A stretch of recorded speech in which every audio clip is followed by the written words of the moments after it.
My name's Todd Calverley and I'm the Fawley Site Projects Manager. If you're watching this video, you're probably working at Fawley on one of our site projects. The site projects team prides itself in keeping everybody safe and hurt-free all of the time. Underpinning our safety performance is the LPS system, and particularly the use of the LPSA tool.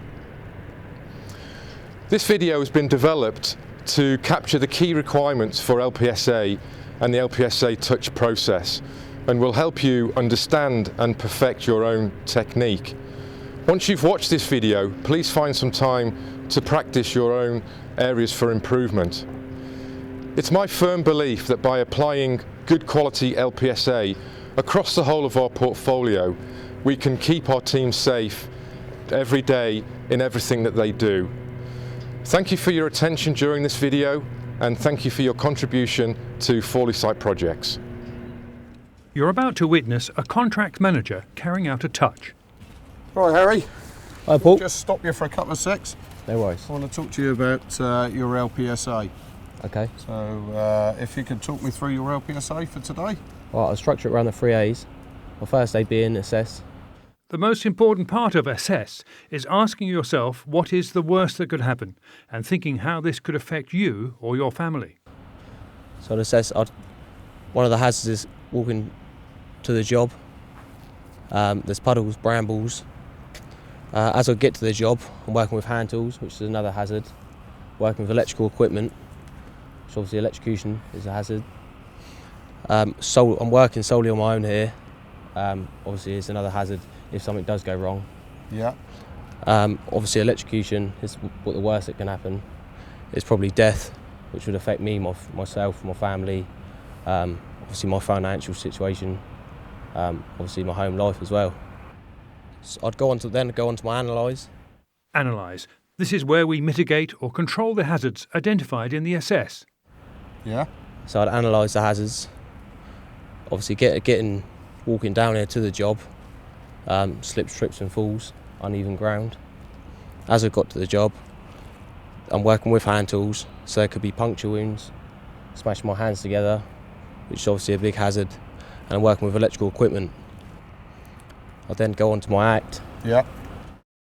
ACT, to ensure safe operations. So I'd act by coming close to the tank.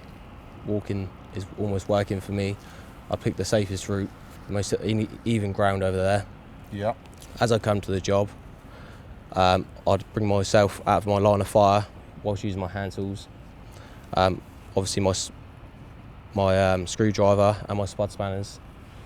I've also locked off this electrical equipment here, so I've isolated it, put on my personal padlock, and I've got my EVPs here. I've also got my permit to work here, which corresponds with the EVPs, my isolation. It does also include my JLA. In the JLA, does it have any useful steps, any triggers that remind you to do anything? Yeah, sure, there's trigger points in there, which obviously refreshes your brain on what to do, what not to do. What is a trigger point? A situation that triggers a person to stop and think, do an LPSA, and make a switch to slow brain. I've also used my testers here to test the equipment for dead. I'd prove it and then test it.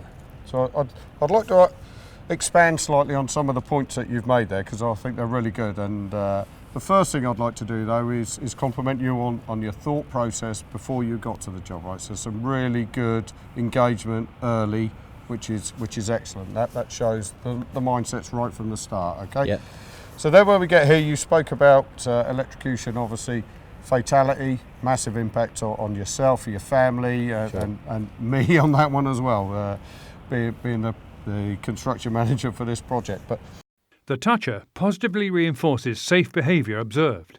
This encourages the touchee to use these again in the future.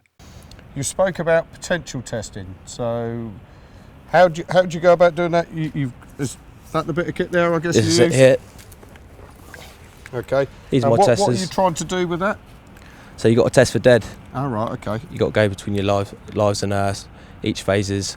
But first of all, you test on the proven unit just to indicate that the testers are working okay. Yeah. Then you test again to test for dead. Make sure it's dead. Then test back onto your proven unit Oh, just right, to, okay. again just to make sure the testers are okay and to finalise that you know it's dead. That's the ultimate, obviously. Yeah, sure. And you also then went on to talk about use of hand tools, right? So, yes, I understand that the risks are potentially lower than that, and but what I did like what you said was about defensive approach, right? Keeping your hands out of the line of fire. That's really good stuff. And, Sure. and if you can keep using that as a good trigger point and a mindset, that's excellent. I see your permits in place. I see the radio as well. I guess that's not your supervisor's radio. No, this is my own radio this Excellent. time. That's good stuff. So yeah, once again, some really good points. That's excellent, Harry, and I'd like to thank you for, and that is real quality LPSA. Yeah, so Thank you. that's good. Great mindset.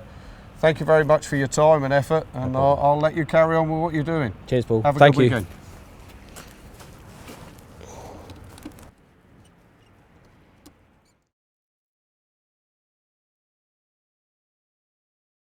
So let's take a look how not to do it. Spot what errors are made. All right, mate. Oh, Paul. All right. Yeah. What are you doing then? Just rewiring that. Stop start. Yeah. What are you thinking about when you're doing that then? Slip strips and falls. Yeah. Anything else? Not really, no. I had a job on earlier. That's quite a big job, but apart from that, nothing really. No. What was that about then? That was another start motor. Just a bit more to it, really. Yeah. Yeah. More fun on that. What are you doing next then? Just carry on wiring that back up, really. Yeah. Yeah. So what are you using there then? Using hand tools, are you? Yeah, I'm using this screwdriver, a couple of spud spanners, Yeah. in my glands. Yeah. That's all right then. Anything else around here then? What do you reckon? No, I think that's about it. Slip strips and falls should cover it, really. Can't see anything else then. No. So, permit. You got a permit out here then? Yes. Where's your permit then? My mate's got that in the van. Is it? That's in the van, a permit. Yeah. That's no good there, is it? You're supposed to have the permit out in the job, aren't you? Yeah. Yeah. What's that doing up there then? Oh yeah. I'll probably Yeah. probably. So when's your mate back then? I'm not sure.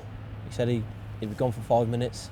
Yeah? In about 10 minutes. Yeah, he should be back Has he soon. gone to have a cup of tea or something, has he? No, he shouldn't have done. Just went to grab some bits from the van.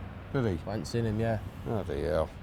That's not it. So when you see him, do us a favour, will you ask him if he managed to get that other job done for me when he gets back, will you? Yeah, we'll do. Yeah? Yeah, no worries, Paul. And if you see Simon, tell him, you know, your supervisor, tell him I want to talk to him about that bit over there as well. So, because to me that's quite important, right? Yeah, no worries. So Yeah. I want to have a chat with that, and I'll talk to you later about that one as well. Yeah. Okay. Yeah. All right. That's fine. Good stuff. Cheers, mate. No worries, See you Paul. later. Cheers.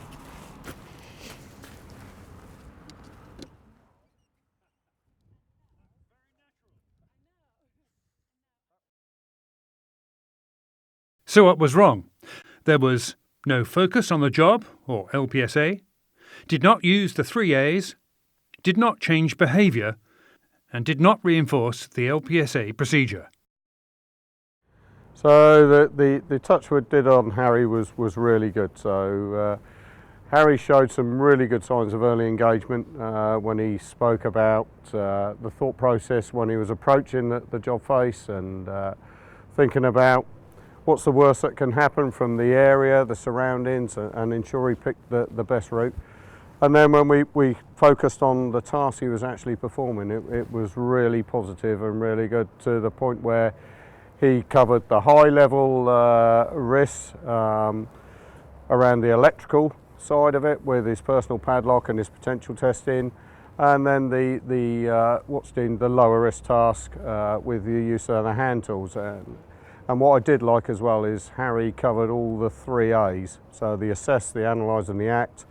So he'd identified all the risks, which meant then he could work out what the potentials were to himself, to his family, and then that was a good trigger point and ensured he had the right mitigation in place. Okay, and what did bad Harry do?